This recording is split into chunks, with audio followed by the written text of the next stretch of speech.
Good afternoon. I'm Chris Engstad, President of Iowans for Tax Relief.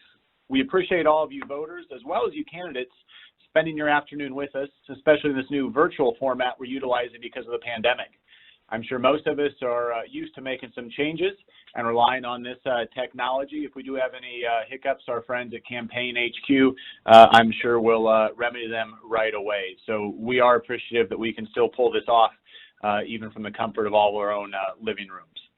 Iowans for Tax Relief was founded in 1978 by a longtime legislator named David Stanley. When Dave retired from the legislature after serving as Senate Majority Leader, he remarked that it was always easier for politicians to yield to noisy special interest groups as long as the taxpayer kept quietly paying the bill. With that sentiment in mind, Iowans for Tax Relief still strives to give the taxpayer a voice at the Iowa Capitol, reminding legislators to continue to work for the families and businesses in their districts and not for the groups at the Capitol asking for more of your tax dollars. But today is not about ITR. It's about a primary election that you have coming up here. Elections have consequences because elected officials decide how to spend your hard-earned income that's collected as taxes. Fortunately, the best taxpayer protection is winning elections. So make sure you vote next month and in November. Right now, we have two candidates who are essentially interviewing for the job of representing this district in Des Moines. Now, this is a forum, not a debate. The candidates are speaking directly to you, their constituents, not to each other, and not to ITR. We're only here to facilitate a discussion so you all can learn what kind of legislator these candidates hope to be. Here are a few ground rules. Candidates will have a chance to briefly introduce themselves at the start of the event and also provide a brief closing statement after the final forum questions have been asked. Candidates were not provided any questions in advance, but we did send them the topics we plan to discuss. Response time will be limited to 1.5 minutes per question, and follow-up questions may be asked at the discretion of ITR. There are no formal rebuttals, and we'll rotate the order to whom the questions are asked. Now, candidates, again, when we wrap up, you'll have a couple minutes to make closing marks. But before we get to the questions, could you each briefly tell the voters a little about yourselves? Colleen, you go first. Well, I appreciate the opportunity to visit with you this afternoon, such a very strange time. But I am born and raised right here in the Cedar Valley. My background is I've been in real estate for the last 21 years. Prior to that, I was a salon owner, and I was for about 10 of those 20 years. So talking to people, listening to their concerns, and definitely in the last 21 years in real estate, hearing and personally affecting us, property taxes going up 100% since the year 2000 till 2017, we've seen 100% growth. I see that in clients where they can't afford their homes that they're in anymore. So the concern of taxes is close to my heart, and I appreciate this opportunity. So thank you very much. And Colleen, I don't want to miss the important step of you actually introducing yourself to everyone, in case they weren't aware. Yes, well, Colleen Tierney. I'm running for House District 60. There was the key part. Colleen Tierney. Thank you. Yes. Okay. Sorry about that. Colleen Tierney, running for House District 60. I am a mother of two, grandmother of two, and I've been married for 33 years to my lovely husband. So. Awesome. Thank you, Colleen. And Ryan, could you take a few minutes to introduce yourself? Sure, thank you. My name is Ryan Howard, running for House District 60 here in Waterloo, Hudson, and Cedar Falls. First, I want to thank Chris, our host, and ITR for putting this together. We're in some incredible times right now, and it's great to see your organization respond to make sure we can get in front of constituents. And thank you to the constituents for listening and listening in, and to Campaign HQ for helping us put this on. I also want to thank my wife, Bruna. She's been an incredible part of everything we're doing with this campaign and been very important to everything we're moving forward. Now, Iowa has a lot of potential here, and we've got barriers standing in the way from Iowans thriving. We've got high taxes, we've got workforce shortages, and we've also got a child care crisis and other barriers as well. We need to protect our rights. And I'm originally from this area. I'm very involved with the community. I've helped allocate up to about $10 million of nonprofit funding to go to different nonprofits in the area to help urgent needs in the community over the last 10 years. My wife and I have an in-home a DHS registered daycare, and we're foster parents, and so we want to give back, and so now I want to jump in and get in here and do what I can for our community to remove these barriers and protect our rights so we can let Iowa thrive. So thank you so much. I'm looking forward to the conversation. Great. Thanks, Ryan. First question is the topic that we're all familiar with, and that's the coronavirus. The impact of this pandemic is being felt all across the country and certainly in Iowa. Governor Reynolds is trying to protect our health and safety while also being sensitive to the economic impact of those prevention efforts. What is Iowa getting right, and what else should we consider doing during this pandemic? Ryan, you start first. Well, thank you very much. You know, we've got a lot of businesses that are working hard, but a lot that are struggling. And, you know, I've been talking to some businesses that are concerned about how, you know, getting this payment back from the government for that small business loan that they had. And even though they've got the work there, needing to have the people available. So there are some things we've gotten right, which was to immediately respond and close the things down to make sure we were safe. But then maybe a little slower coming back, and some adjustments that we had to make with the right to assemble and some of these different rights. You know, it's the first time we have used the emergency declaration, and so we've learned a little bit here that, you know, we've sort of set a precedent for the future, and so we need to make sure that we're putting some caveats in there in our legislation when we get back to in session here next year, so that we can make sure we're not overstepping people's rights without the legal standard that's needed, the strict scrutiny legal standard that's needed. So we need to make sure that we are getting Iowans back to work as quickly as possible, and that our legislature is responding to those needs as well as they can. Great. Thanks, Ryan. And Colleen, what is Iowa getting right with this pandemic right now, and what else should we consider doing? Well, I'm very proud of our Governor Reynolds. It's nice having a conservative voice for the state of Iowa. I think what we've been seeing is safety was our number one issue. But never in our lifetime have we seen a time like this, where churches are closed. So the picking and choosing of what has been open for businesses, mandatory, necessary businesses, is kind of confusing for people, but I think our constitutional rights are coming in the forefront, that we are seeing after 2 months and mask and this new norm. I think we're very strong Midwesterners, and we're ready to get back to work. We are going to have a hole to crawl out of, no doubt, but Iowans have a great work ethic. So I really believe that once we get the thumbs up to open up businesses freely, that people will be smart, be safe, but I believe our economy is going to come back stronger than ever. Thank you. Colleen, you'll get this next question first. In 2010, Iowans voted in favor of the creation of the Natural Resources and Outdoor Recreation Trust Fund, which dedicates 3/8 of the next sales tax increase to natural resources, though that tax increase itself has never been implemented.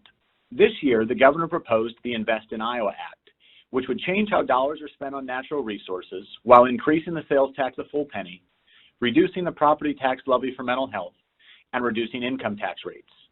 How would you view legislation similar to what the governor proposed? Well, I appreciate the question. I think we're always concerned when there are tax increases. We all want to be the voice.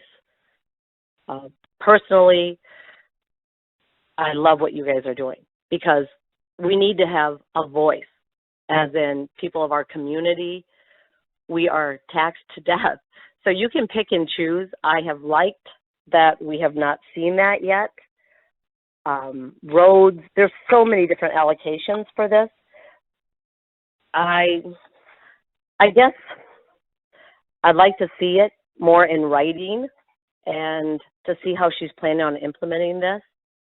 And it's our job as representatives from our community to listen to our constituents and pass that along at the State House.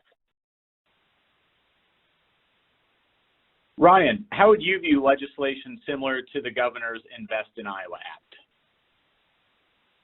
So I think that we want to look at lowering taxes and have revenue neutral approaches or revenue increase approaches. We have some, taxes can stifle business growth or they can promote business growth. And so we want to have taxes that are conducive to the business growth and not overwhelmingly controlling everything. That 3/8 of a cent from that Invest in Iowa Act goes to natural resources, but that means there's another 5/8 of a cent or 300 to 400 million that we need to offset there. And so part of that perhaps could go toward the mental health. It's definitely best to get that levy off of the property taxes. That's not something that only property owners struggle with. And so it makes sense to have taxes that help Iowa grow and let Iowa thrive, and not taxes that are going to hold Iowa back. And that's where we need to have also the corporate tax rate and the income tax rate coming down, because we have people leaving this state. Literally, I'm talking to voters that I'm talking to that live in other states 6 months out of a year so they can get their tax benefits,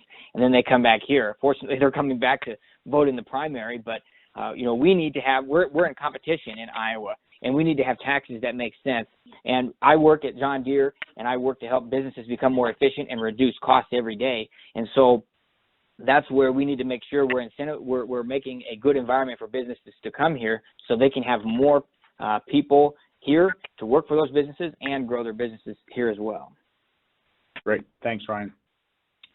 Property taxes that fund cities, counties, and schools remain the issue that ITR members care about more than any other. For instance, senior citizens have told us their property tax bills go up faster than their Social Security checks do, and business owners have told us they pay more property taxes in Iowa than in our neighboring states. How would you address these types of concerns around property taxes? Ryan? Thank you. I was talking to a voter this week that lived in Florida for 20 years, and they just moved back to Iowa to be with their family, and they were blown away that their property taxes in Iowa were higher than they were in Florida. It doesn't make any sense to us. And so property taxes, though, are something that is more of a local issue where instead of, like in business where we say, okay, what's our revenue going to be? Let's set our budget. Property taxes, cities say, hey, what's the amount we need for our budget? Okay, now we'll divide that out and set our taxes. That doesn't make sense. And so there was recently some legislation that went through the Iowa Legislature to force, if there's a more than 2% increase, then that needs to go to a forum and need to have a vote and 2/3 support and all that, and that makes sense. I'm all for more local control, but this is kind of a difficult topic where should the state really be pushing that? So at the state legislature, I want to support legislation that helps make sure there's transparency there for voters in the community to make sure, and we need to have active voters in the community, making sure that they have the right people in leadership that are the ones that are going to be making those decisions. So again, that's a strong local issue, but it's something that we definitely need to keep our eye on at the state level as well. Great. Colleen, how would you address the types of concerns around property taxes? Well, I see that all the time in real estate. And I also see where we give incentives to people that are buying new construction. There's abatements. Well, when you have these tax abatements, someone's going to be left holding the bag. And it's the original property owners. So, for an example, our house we purchased for $177,000. Every year it has increased. And it's increased till it's a $230,000 assessment right now. I live in a 4-level split 1980. It is not a new house, but I am priced so far out of the market, and I protest my taxes every year. But we just kind of get a nice little letter in the mail that says thanks, but no thanks. We're going to keep raising them. So I don't think we have so much of a tax problem as a spending problem. So it is accountability, and it is transparency, and it's caps. It's just like in your own home. You have to have a budget in your own home. You have so much money that you bring in. So it's common sense solutions. We can't be so top heavy and have our local government making so much money at the mayor level that he's getting raises and we're getting tax increases. It's just not making sense. And we are losing too many people. And Colleen, this will stay with you. The Regents institutions, Iowa, Iowa State, and the University of Northern Iowa, are facing looming budget shortfalls as a result of COVID-19. What role do these institutions have in our state, and what would you do to address the projected revenue issue? We have huge educational problems with taxes and for students, and having a couple kids that went to college. Have a daughter that went to Iowa, and it's my clients too, that these student loans are crippling to have this kind of debt. So I look at the colleges, and we have such wonderful institutions here, but I do think we need more of tech educations, plumbers, electricians. We're going to have a shortage of this also. But at the state level, I'm so proud of what we have, and we're all going to have a hole to dig out of after this coronavirus. And maybe there is a little bit more of the schooling from home, a little more virtual, a little more hands-on that we're seeing, because I think these students at all levels, from elementary all the way through college, are seeing a whole new way of learning today. So maybe things need to change and update a little bit, because that spending cannot keep up the way it is. Ryan, what role do you see our Regents institutions having in our state, and what would you do to address their projected revenue shortfall? So these are highly critical institutions. We have over half of our state budget is education, and 12 or 13% of that is for the universities. And we have around post-secondary education now is about 58%, and I know our state's goal is to have that at 70% by 2025. And that's all education, not just these universities, but we need to make sure we're going that direction. Every day I work with manufacturing companies. That's the largest industry in Iowa. And every day I'm working with those companies, and the number one thing I hear from them is that they need people. They need people. And so that's, again, the workforce availability issue. You know, when we talk about money that's not going to be available, the first thing I think we need to do is look and say, okay, with the changes from this year, what money that we plan to spend will we not be spending, which means now that's available for something else. And the second is, you know, I had a supplier one time I worked with, or a business I worked with, and they wanted to increase the cost. And we said, it's not competitive. We need to push back. And they went and they found a way to take the cost out. They restructured some of their business. They moved some things around. They reported things differently. And they were able to actually lower the pricing, not just keep the pricing the same. And so being strong on the cost focus and having money spent where it needs to be spent, and getting all that in order as well, while maintaining the focus on quality of the education as well. Ryan, the next question you'll start with. Health and Human Services is the second largest expenditure within the state budget and one of the fastest growing expenditures within the state budget. How can the legislature rein in those costs while still delivering services? And are there changes that need to be made to mental health delivery in Iowa? You know, as I talk to these voters, I've heard some of them are working in mental health industry, and their families are struggling because they can't get access. We all know that here in Iowa.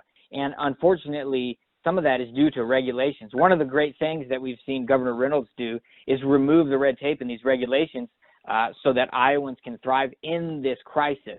And that means we need to review some of those coming back into the next session.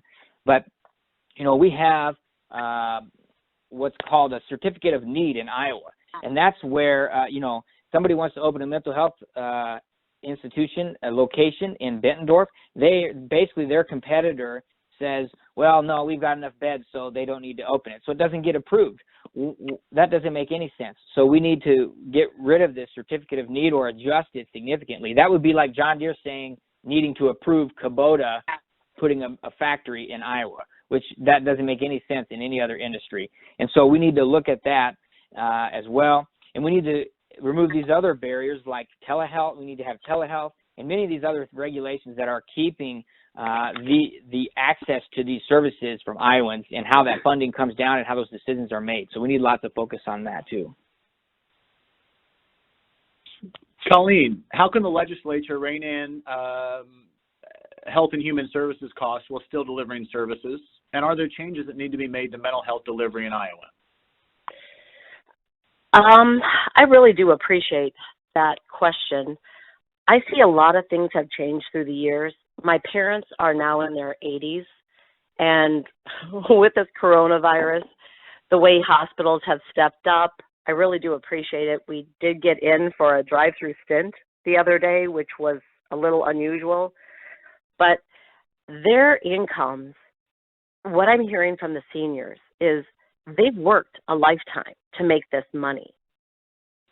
And what the government has done, a lot of the state government is saying, you know, it's not your money. We spent that on something else. It's so sad when you see hardworking Americans aging and not getting the kind of care. Think of them all as our parents. They're a great generation of hardworking Americans.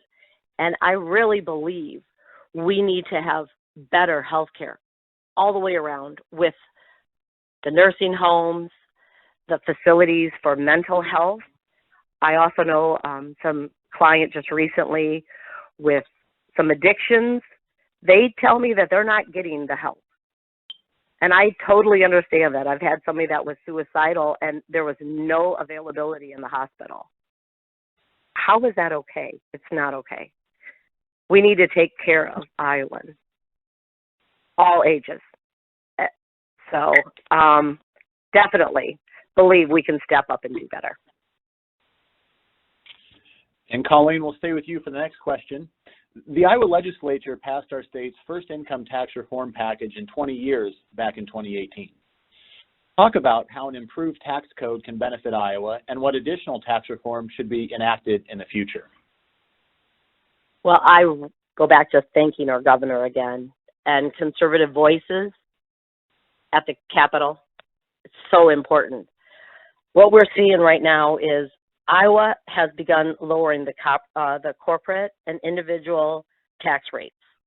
And we need this for competitiveness, job creation, and keeping families here. So I'm seeing that as young families coming in to our area.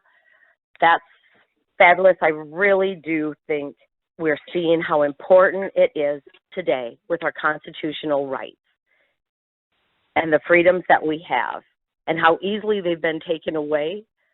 I just can't thank the governor and the direction, and that's why we need conservative voices, local, state, federal levels. So everybody needs to step up and do their part. I really appreciate you guys with the taxes because we need relief. It's a choice between taking your medication, paying your mortgage, and right now with coronavirus, it's a scary time. We all need to step up and help each other. Ryan, how about you? Talk about how an improved tax code can benefit Iowa and what additional tax reform should be enacted in the future. So the Invest in Iowa, we've seen that being pushed out, and I think one of the things that we need to look at with things enacted that way where certain revenue metrics need to be met is to make sure that it's the right goal, the right the level is established correctly.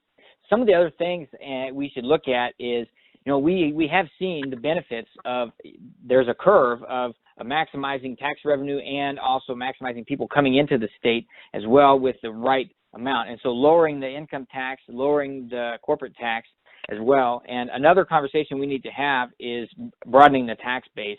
I'm for revenue neutral ones, and also where families are going to have less tax, and we're going to grow the families here, we're going to grow the businesses here. And so broadening the tax base for some things that are not taxed, like, there's other things that are carved out of the tax code that are some of the wealthier services, like lawyers' fees or lobby fees or, different things like that.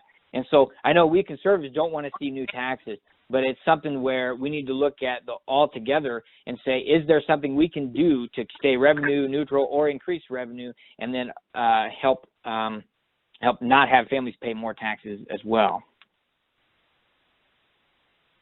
Now, that same 2018 reform calls for a more strenuous review of tax credits. Supporters of business tax credits believe they're a valuable part of the tax code and that they provide a large return on investment.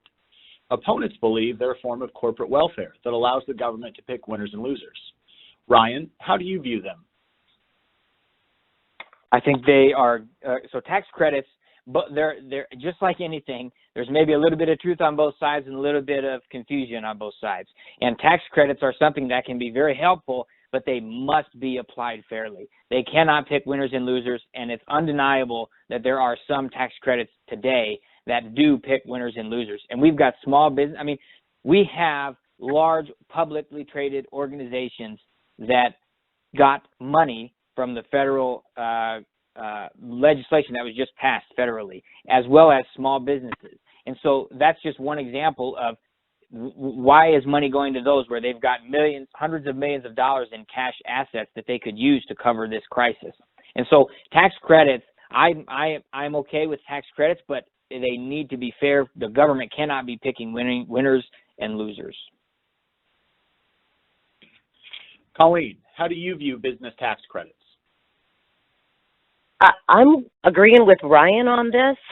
We definitely have to have the transparency, the accountability.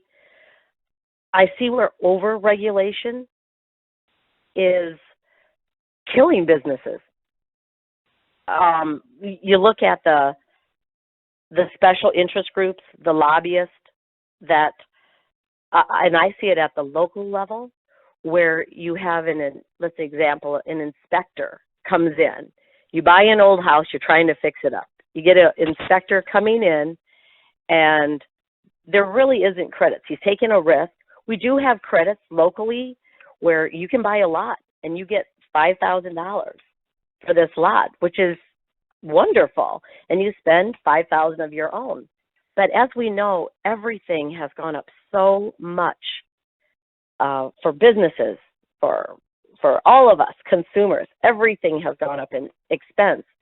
But to try to take an old home and get it to the level of new construction with codes, these codes are they really need to be safe but affordable. There's no way you can take an old home and put $30,000 of plumbing and $30,000 of electrical and just having it overregulated that it's too much for the neighborhood.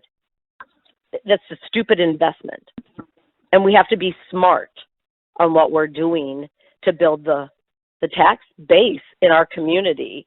And the tax credits, they definitely need to be fair so that we're all aware of them. Speaking of being smart, we'll transition to education. Education spending is the largest part of the state's budget. How can the legislature work to improve K-12 education in Iowa? And how do you view the state's funding of education? Colleen, you get this one first. Yep, I appreciate it. Education is so important. What I see with this is it has changed so much through the years. Education, with teachers, we're having less and less teachers and more teacher aides. So I believe we need to get more teachers in and have more parents being accountable for their students and playing a very active role. I'm not saying that there's some that aren't, but we're too administration heavy in the schools.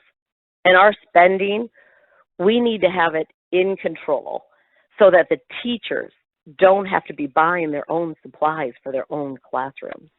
That's crazy. So there's new ways that we can learn, and maybe we're learning through this coronavirus with parents realizing the importance of the teachers and their friends and getting them out of the house and learning from each other. So I don't think they're being taken for granted anymore. Absolutely. But we do have to really evaluate that at each school, city, state level. What we can do, we've always had wonderful Iowa education. Let's keep it up.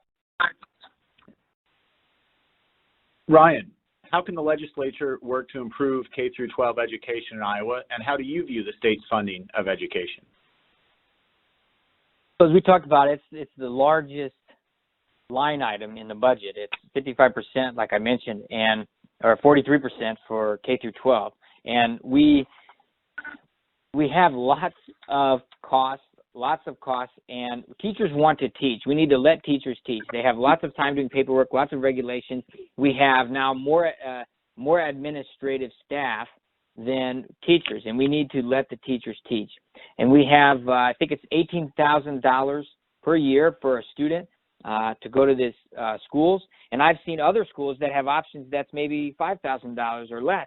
And we can be more efficient with our spending. Like I said, my job literally is to help companies be more efficient with their spending and to be smarter with the money that they have and to not be wasteful and to have more efficiency there. And so we need to encourage local control. We need to encourage parents to make sure they're helping set the curriculum and where the money's going and what they want to see in their local schools. And I also support having accountability for that money and those results by having money follow students. And we need and talking about these, potentially talking about education spending accounts and more on homeschooling and those sorts of things. So we need to look at where the money's being spent and get serious, take a hard look at that and push where we can. Well, staying on that topic then, Ryan, do you believe Iowa parents have enough options when it comes to K through 12 education? Are there additional programs or alternatives you would consider?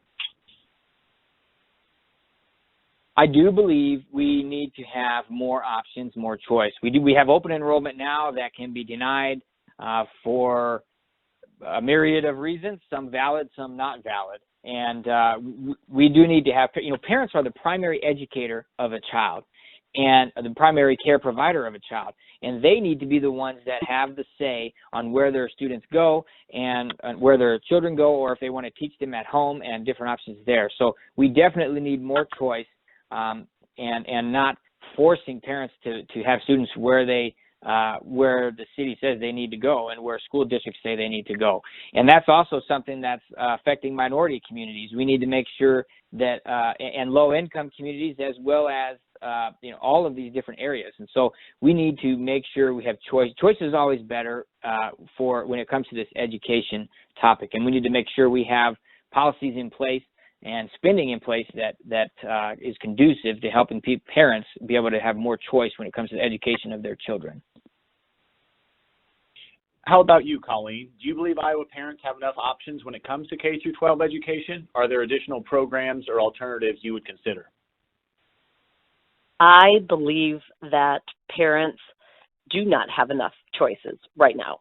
It's private or public. And when you're private, that is an expensive burden that a lot of them just can't make. And the example is we've seen the parochial schools dwindling in our community. And it's just because those choices. Your taxes are so high, your living expenses are so high, they can't do anything but send them to public. So as I see in real estate, I see a lot of people that choose where they live, of course, based on your school district. And that changes the income or the value of your home by the schools. And we definitely see with lower income, it hurts the overall schools. So what I see is when you have all the different languages, it's hurting the children that need to sit there and learn while the others catch up. So I definitely see where charter schools, there are so many other options. homeschooling, for sure. And maybe some people are realizing right now that that's not an option they want to take. But we definitely need, and that's how we attract people in our communities, by the quality of our education and the choices that the parents get to make. That they are the first educators.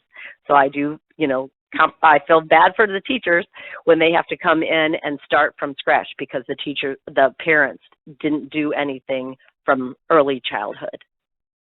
All right, thank you. Governor Reynolds signed a workforce development bill that had broad bipartisan support in 2018. The bill intends to address a workforce skills gap that prevents many employers from expanding their operations further. What are some ways to prepare Iowa's workforce for a tech-heavy 21st century economy? Colleen? We are definitely tech-heavy, and I think we're all seeing this. We've had ash borer with our trees. So we have seen so many trees right here in the Cedar Valley that need to be taken down. But there's only a handful of people that do it. So their costs keep going up. Same with, like I said, the electricians, the carpenters, the plumbers. So we need to have mentors in place. And I love what they've done to my old high school, where we have education over there with the high school kids can come over and hands-on, be mentored, and figure out what they want to do in their lives. I mean, here we are choosing politics, for me, later in the life. So, I'm not saying that whatever you decide when you're a teenager is what you need to stick with. That changes through our lives. But definitely the skills we need. There's so much we can do on the computers, but that's not helping you at home when your windows are broken. And, I have a father that is 88, and that man can build a house and a car, and we're losing that generation. We need them to teach the younger generation. So we definitely need the skills. Ryan, what do you see are some ways to prepare Iowa's workforce for a tech-heavy 21st century economy? So, as I mentioned earlier, in my work, I work with lots of manufacturers, and the number one thing I hear, like I said, everywhere I go, is we need people. We have equipment here. We've got jobs here. We need more people. And that's in Iowa, and that's also throughout the U.S. as well. And so having the right people available, 10 years ago, it was we need money and investments. Now it's we need people. And so one of the things that we need to really look at in Iowa is the job licensing, the occupational licensing. There's over 100 licenses, and 70% of those are related to low-income jobs. And so some of those make sense, but it doesn't make sense that it takes 26 days to become a trained emergency medical technician, and it takes 490 days to become a barber or a hairstylist. And so some of those we need to review. We need to review the licensing requirements for the different boards that we have. We need to get rid of some of the needless licensing requirements. And, is it really necessary for public safety? Of course, if it is, then we need to keep it. And we need to recognize, lower the hurdles for some of the interstate licensing as well for people who are qualified, and prevent special interests from controlling competition. So we are doing the right things by getting the skilled workforce growing. And like I said, the goal is to have 70% by 2025 with that post-secondary education. And so helping to have the right spending in place as well, and holding people accountable for where that money is being spent, is a way that we can also make sure that we're preparing for the future for Iowa to have that skilled workforce. We've come down to our last question before you each get to make some closing remarks. So, Ryan, you'll start with this one. Cities and counties can hire contract lobbyists that aren't subject to open record laws like other public employees. Do you believe there should be more transparency when tax dollars are being spent on lobbying? Absolutely. One of the things that destroys trust is lack of transparency, and that's in every area of life, in every industry. And so sometimes it's appropriate to not have full transparency there because with confidentiality, but not in that case. So we definitely need to help increase trust by having transparency and not having politicians create policies that are in their own self-interest. It's we the people. We the people. It needs to be for the best interest of society. That's the role of government, is to promote the general welfare of society, to punish evil and promote good, and to help people thrive, not to line their own pockets. And so we need to make sure there's accountability where money's being spent, and also where there's other interests in there as well. Colleen, do you believe there should be more transparency when tax dollars are being spent on lobbying? Absolutely. They're not elected, but they control a lot of our lives. So smaller government is smarter government. We definitely need to have that transparency, accountability, and caps. So a great example of that is there was a building that just went up in our area. We really had no notice of this building that came up. It changed, it went from commercial zoning to heavy density. Now, they put it in the paper, which nobody reads anymore and gets, and it just shocks the neighborhood. There needs to be transparency of what special interest dropped this in here. Nobody has a say on it, but it affects all the neighbors. So I would definitely want notices mailed to residents in the neighborhood to know how it affects them. They just don't seem to have a say anymore. It's just over-controlling government makes the decisions for us, and we're left paying out of our pocket. Well, that concludes all the questions for our candidates. Before we go, could each of you take a couple of minutes to offer any closing remarks you wish to make? And Colleen, you can start. Well, I really appreciate this today. Thank you so much, Chris. And I would just say that in January, when I was asked for this opportunity, I've seen in all the decades of raising my children, having my parents stay in the same house throughout their lives, just being in touch with the community and all of us in the area, it is the taxes that really affect our lives, our ability of taxing our cars and the tags and your property taxes, your state sales taxes, your local taxes.